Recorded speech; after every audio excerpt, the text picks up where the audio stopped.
بسم اللہ الرحمن الرحیم۔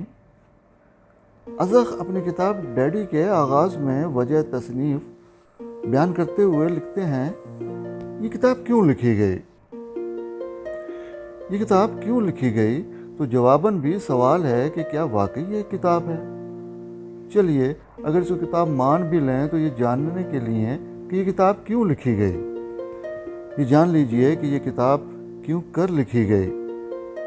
یہ کتاب رات کے وقت بستر پر بیٹھ کر مطالعہ کے گوشے میں، ایئرپورٹ لاؤنج میں فلائٹ کا انتظار کرتے ہوئے، ریل کے سفر کے دوران اور موسم گرما کے دوران طوالت آمیز دفتری اوقات کے تعطل شدہ لمحات، جو عموماً رات دیر گئے تک ہو جاتے ہیں، میں گائے بگائے لکھی گئی ہے۔ بلکہ لکھی کیا گئی ہے، اندر سے باہر منتقل کی گئی ہے، جیسے سراہی کے اندر موجود مشروب کھلی سطح پر انڈیل دیا جائے یا خوشبو کی شیشی کھول کر رکھ دی جائے۔ اس طرح یہ خود بخود اندر سے باہر نمودار ہو گئی ہے کہ یکدم محبت و انسیت الفاظ کا روپ اختیار کر کے صفحات پر منتقل کی گئی ہے۔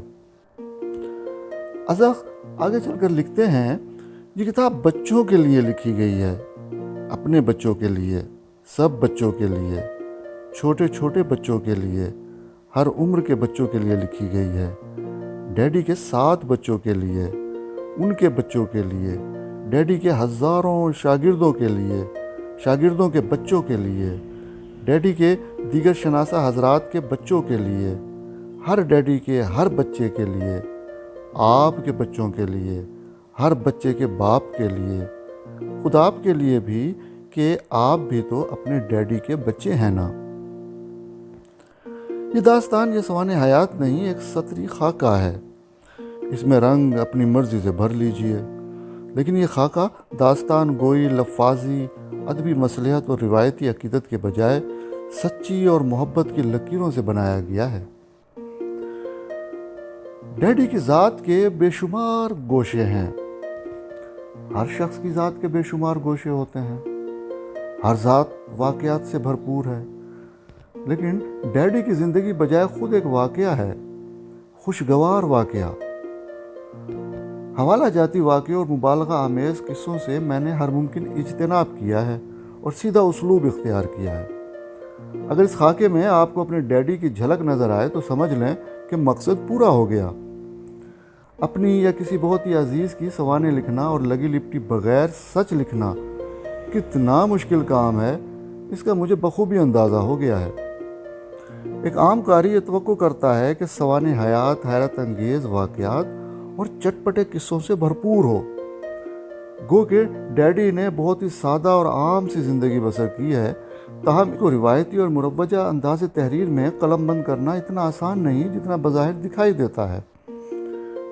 کتاب کا مقصد کسی قسم کی مبالغہ آرائی کے ساتھ قاری کو متاثر کرنا نہیں، بلکہ اس طرز زندگی اور اسلوب کی طرف متوجہ کرنا ہے جو کہ ایک سیدھا سادہ انسان اختیار کرتا ہے۔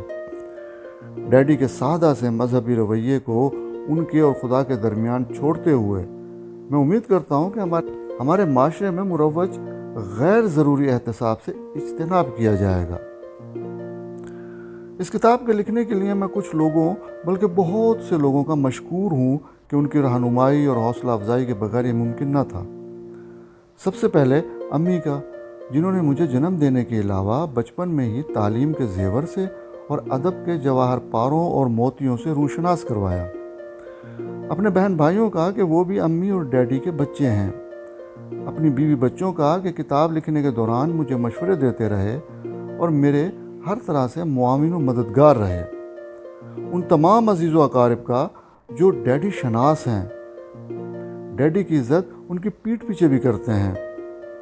ریلوے ہائی اسکول، اس کے اساتذہ، عملے اور طلباء کا جہاں ڈیڈی نے 32 سال بحیثیت ہیڈ ماسٹر گزارے۔ اپنے دوستوں خصوصاً عشرت علی خان صاحب کا، اس لیے نہیں کہ انہوں نے اپنی کتاب حیدرآباد میں میرا ذکر خواہ مخواہ کر کے مجھے ممنون کیا، چنانچہ مجھ پر لازم ہے کہ جہاں اس کتاب میں ڈیڈی کے حوالے سے حیدرآباد کا ذکر کیا گیا ہے وہاں میں جواباً و خاطر خواہ شکریہ بھی ادا کروں، بلکہ اس لیے بھی کہ مجھے ہمیشہ ان کی رہنمائی اور تعاون حاصل رہا ہے اور میں اس سے مستفید ہوتا رہا ہوں۔